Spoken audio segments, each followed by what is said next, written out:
Ajax stopped moving at the exact moment. Fletcher Dunn saw it through the tree line.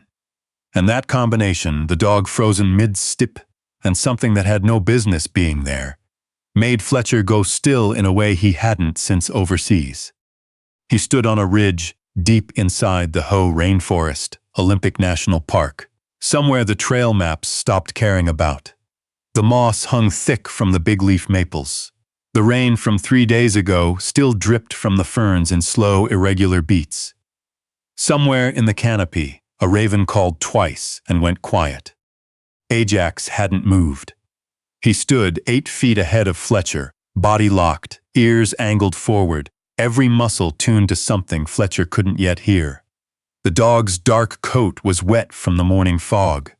His posture wasn't fear. Fletcher knew the difference after 6 years working alongside him. And this wasn't fear. This was decision. Through the trees, maybe 150 yards out, something stood. Not a stump, not a rock formation. 4 walls, a roofline. A structure pressed against the base of a ravine wall like it had grown there, half swallowed by moss and fern. Hidden so completely that you'd miss it unless you stepped off trail, at exactly the right moment, at exactly the right angle. Fletcher hadn't been looking for it. He hadn't been looking for anything. That was the point of coming out here. Comment 1 if you'd keep going. Comment 0 if you'd turn around right now and tell us where you're watching from. He'd been moving through the Hoh for 11 days. No destination, no return date, no one waiting for him anywhere. That was how Fletcher Dunn had been living for the better part of 2 years. Moving, finding water, making camp, waking before dawn, and moving again. The mountains in summer. The lowland forests in the wet season. Never the same place twice for long. Never anywhere that had walls and ceiling and the particular weight of 4 closed rooms pressing in on a man who didn't fit inside rooms anymore. Fletcher was 54. He didn't look it and he didn't feel it. And some mornings he woke before light and couldn't remember how old he was. And that was fine. Age was something that mattered to people with a plan. He'd had a plan once. He'd been the kind of man other men looked to for plans. A team leader, a senior chief. Someone whose decisions other people's lives depended on. For 16 years he'd been that man. Until the night he made a call in a courtyard in a place he'd never be able to say the name of publicly. And the call was wrong, and 2 men who had trusted him didn't come home. The military had processed it the way it processed everything. Reports, reviews, quiet reassignment, then separation. Honorable discharge, they'd been careful about that.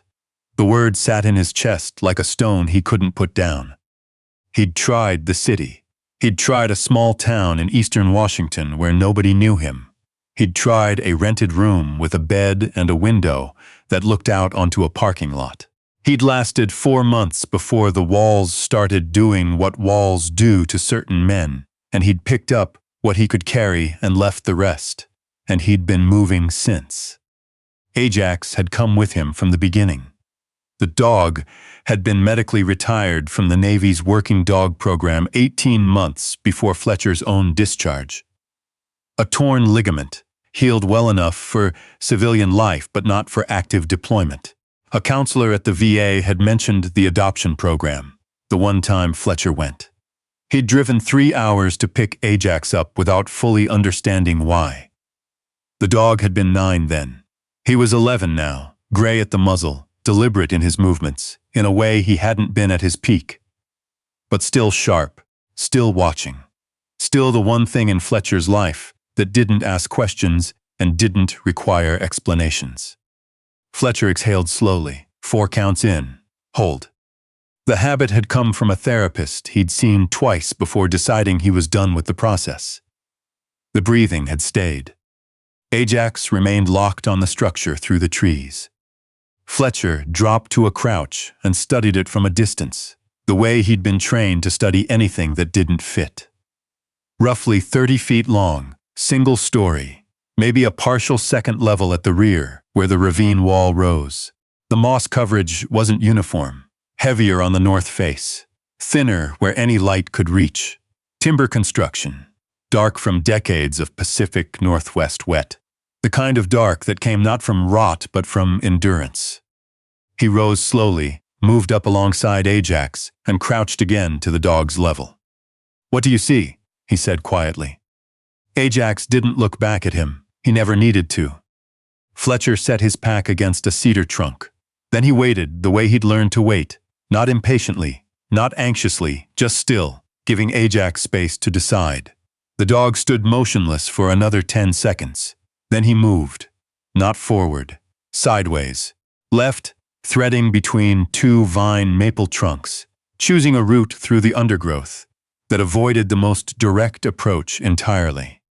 Fletcher followed without question. He'd learned that in the first month. You didn't question the dog. You watched where he went and you went there, and you trusted that the animal was reading frequencies you couldn't access. The route Ajax chose curved wide around the structure's left flank before banking back. The soil was darker here, wetter, the ferns taller. It added 4 minutes to a walk that should have taken one. Fletcher didn't rush it.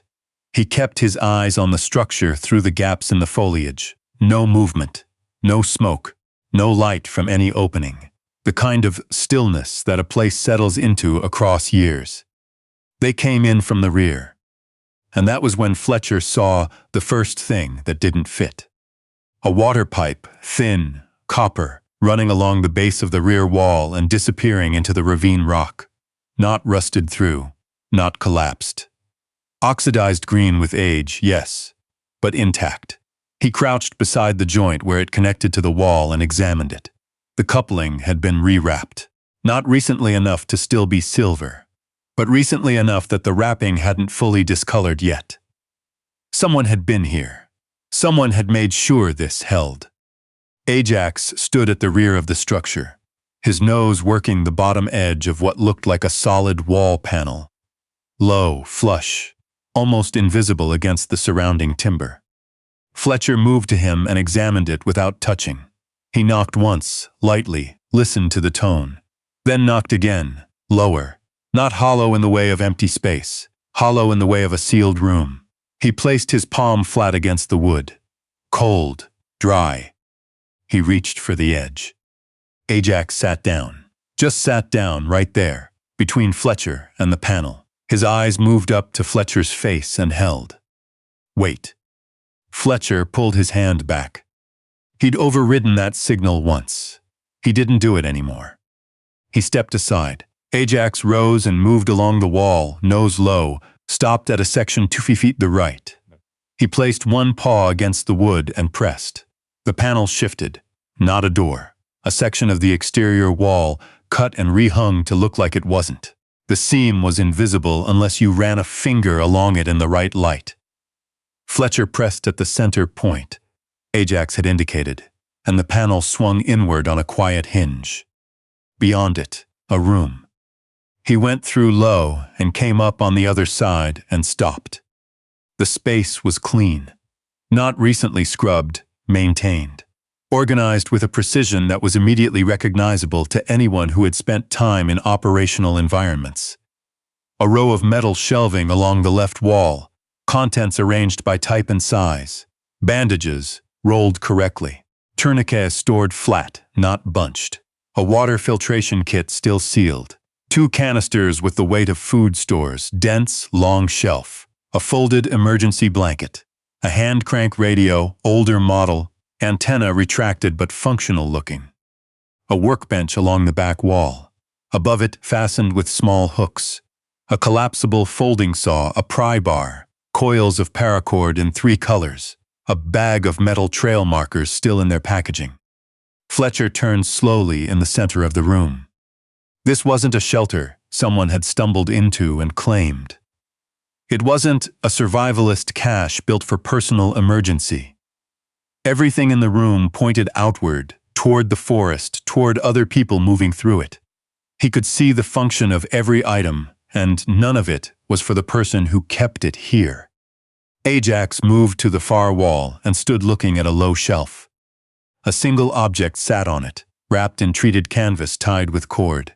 Rectangular, the weight and size of a thick notebook. Fletcher untied the cord, folded back the canvas. A logbook.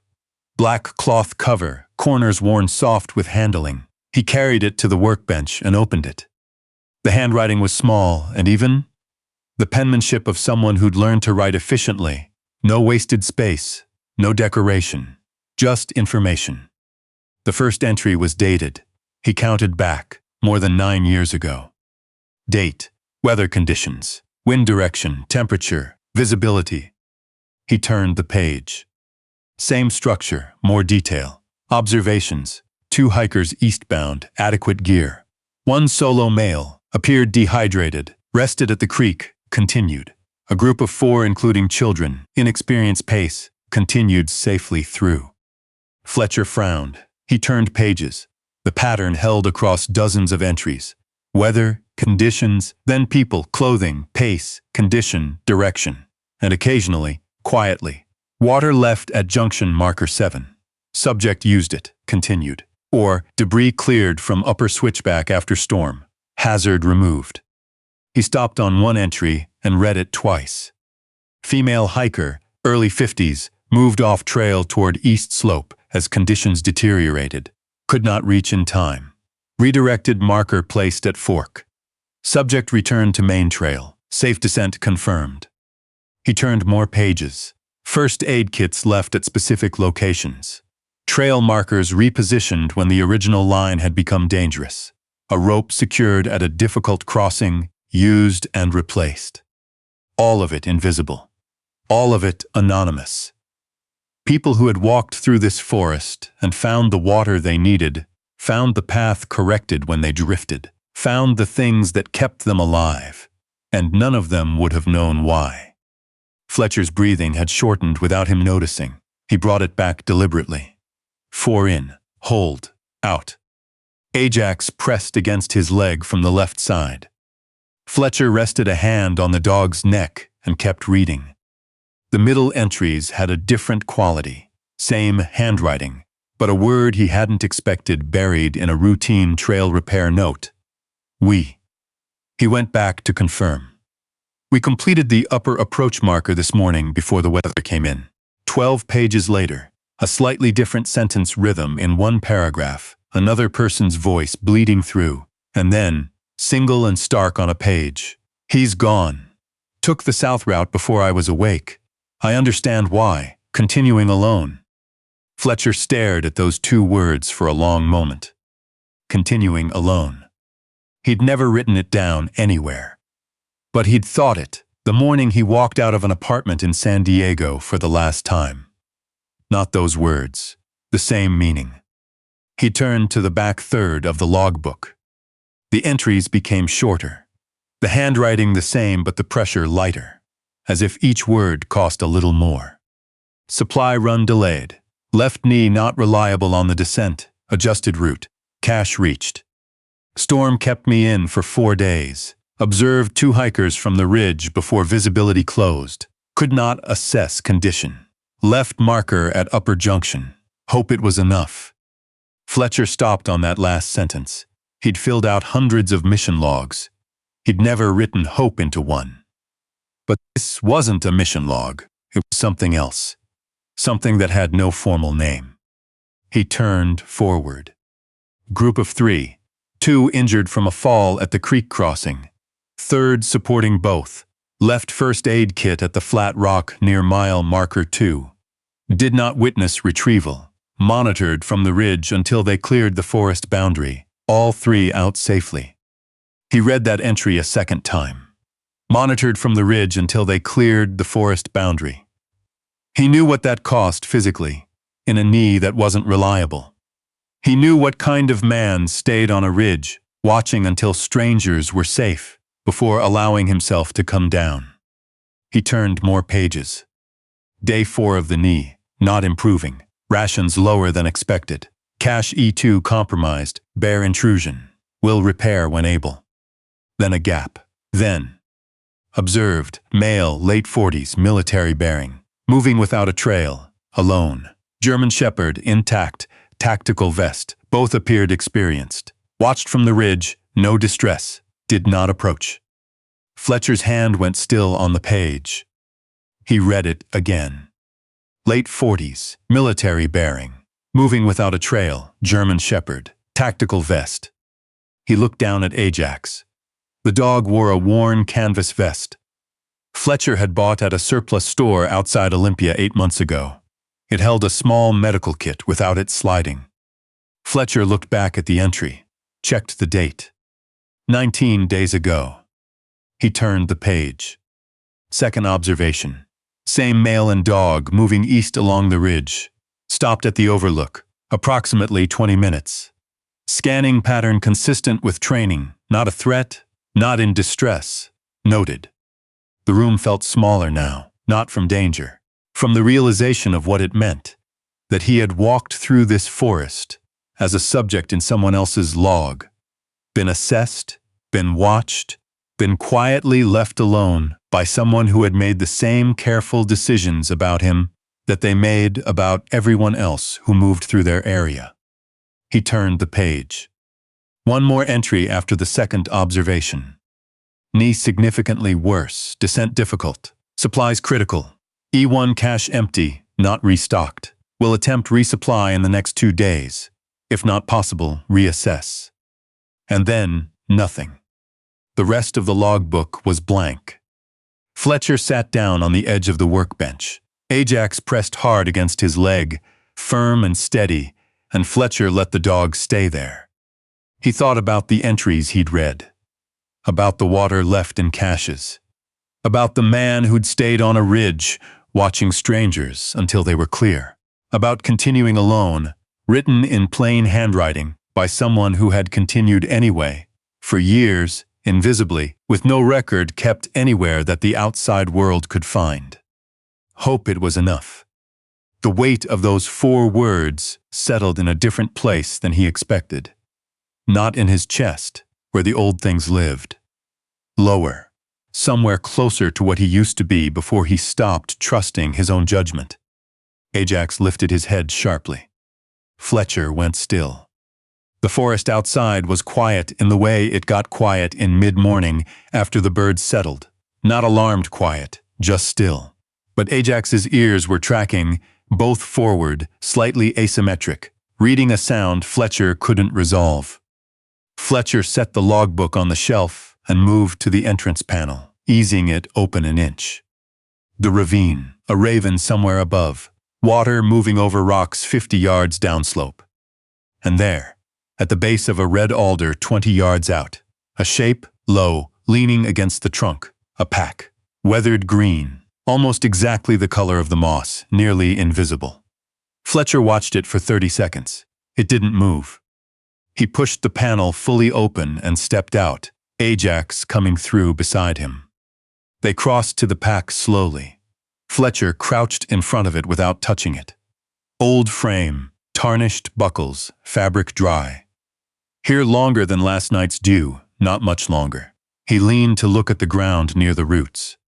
A boot print in the soft soil, medium size, deep on the heel, shallow on the toe, someone favoring their left leg. Fletcher looked up the ravine slope. Trees, fern, the sound of the water. He looked at Ajax. The dog was already facing upslope, ears forward, body still, not alarmed, tracking. Fletcher said one word, find. Ajax moved upslope without hesitation, threading through the undergrowth, and Fletcher followed, matching the dog's pace, placing his feet where Ajax stepped, watching the gaps between the trees the way he'd been trained to watch every angle without focusing on any single one. 60 yards up, behind a fall of hemlock and the root mass it had pulled from the earth, a man sat with his back against the exposed roots. Mid-60s, maybe older. Gray beard, gray hair under a wool cap. A canvas jacket that matched the pack down below. Left leg extended, boot off, ankle wrapped in strips of flannel, done with enough competence to suggest the person had done field dressing before and done it correctly. His eyes were open. He looked at Fletcher. He looked at Ajax. He didn't speak. Fletcher crouched to his level. That your pack down by the building? The man nodded once. How long you been sitting here? Since yesterday evening. His voice was steady, a little rough from disuse. Tried to get up this morning. Couldn't get purchase on the slope. Fletcher moved to the ankle without asking. He pressed in 3 places, watched the man's face for each response. Sprain. Bad one. Not broken. He reached into his pack and pulled out a proper ace bandage and a collapsible trekking pole. I can get you down. The man watched him work without speaking. Then, you're the one I logged on the ridge. I read your logbook, Fletcher said. Something moved in the man's face. Not embarrassment, not alarm. Something quieter. The particular expression of a person who has held a thing alone for a long time and has just learned they don't have to explain it. Ajax found the building, Fletcher added. I wouldn't have. The man looked at the dog. Ajax sat 3 feet away, patient, watching both of them with the attention of a dog who understood that something was being resolved. Fletcher finished the wrap, helped the man to standing, positioned himself to the stronger side. They started downslope together, slow and deliberate, Ajax staying close to the man's weak side without being told. 11 years, the man said, after they'd gone 20 yards. He wasn't answering a question. He was just saying it, the way people said things when they'd been alone long enough that speaking felt like releasing pressure. Fletcher didn't respond. He kept them moving. Couldn't go back, the man said. Didn't try. Fletcher nodded. He understood that sentence without needing any more of it. How many hikers, he said, when they reached level ground. The man considered, ones I helped or ones I lost. Fletcher looked at him. Both, the man said. I lost count of both. At the structure, Fletcher got him inside, settled on the low bench, opened a water bottle from the shelves, and put it within reach. The man drank and looked around his own room with the expression of someone seeing it from a different angle for the first time. I thought about stopping, he said finally. 2nd year. Why didn't you? There were always more people coming through. He set the water down. You stop watching. Someone gets hurt who wouldn't have. Fletcher looked at the logbook on the shelf. He thought about a courtyard in a country he couldn't name publicly. About 3 seconds in which he made the wrong call and 2 men who had trusted him didn't make it home. About 9 years of carrying that, of moving through mountains and forests and never fully settling, because settling felt more dangerous than any terrain.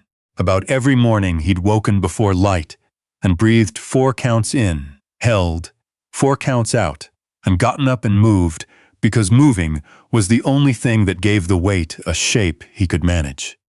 He thought about the man sitting in front of him, who had built something invisible and real out here in the wet, ancient dark of the Hoh Rainforest, and kept building it alone, year after year, for people who would never know his name. Your E1 and E2 caches need restocking, Fletcher said. The man looked at him. The knee needs time. At least a week before you're on that slope. Fletcher looked at the trail markers still in their packaging on the shelf. I've got 2 weeks before the forecast changes. The man was quiet for a moment. You don't know these trails. I'll learn them. The hikers can't know anyone's out there. They won't. Ajax walked over from the doorway and pressed against Fletcher's leg. Not alerting, not protecting, just there. Fletcher put a hand on the dog's head. What do you call the route to the upper cache? He said. The man studied him for a long moment. Something shifted in his expression, not surprise. Something closer to recognition. The long way, he said. I'll start with the long way. A pause. Then, the markers are small, red, cut into the bark at knee height so hikers don't see them from the trail. I'll find them, Fletcher said. He picked up his pack and settled the straps. The structure was quiet around them. Outside, the ferns dripped, and a raven moved through the canopy, and the sound of water over rocks came up from the ravine like something patient. Fletcher looked at the logbook on the shelf one more time, at the last page of entries, at the blank pages that came after, at everything that had gone unwritten, not because it didn't matter, but because there was no one to write it to. He moved to the door. Ajax fell into position at his right side, ears forward, reading the forest ahead. Fletcher stood at the threshold for a moment. He thought about the entries. Continuing alone, the man who'd written those 2 words had kept going not because the weight lifted, not because the losses stopped hurting, but because continuing was the only thing that made the weight mean something, instead of just sitting there. He understood that now. Not as a concept. In his chest. In the specific way you understand something when it stops being something you think about and becomes something you carry. He stepped outside. The forest received him without ceremony. The moss dripped. The light through the canopy was gray and diffuse and honest. Fletcher turned east along the ravine, Ajax at his knee, both of them quiet, both of them moving. The trail markers were out there. Small, red, knee-height, invisible to anyone not looking for them. People would come through this forest today and tomorrow and through the long, wet winter. They would follow paths they thought were unmarked. They would find water where they needed it. They would make it out and drive home and tell someone about the hike, and they would never know. Fletcher was looking. That was enough. It had always been enough. He just hadn't understood it until now. Type 1. If you believe the right thing is still worth doing, when no one will ever know you did it. If this story found you at the right time, subscribe. There are more of them waiting.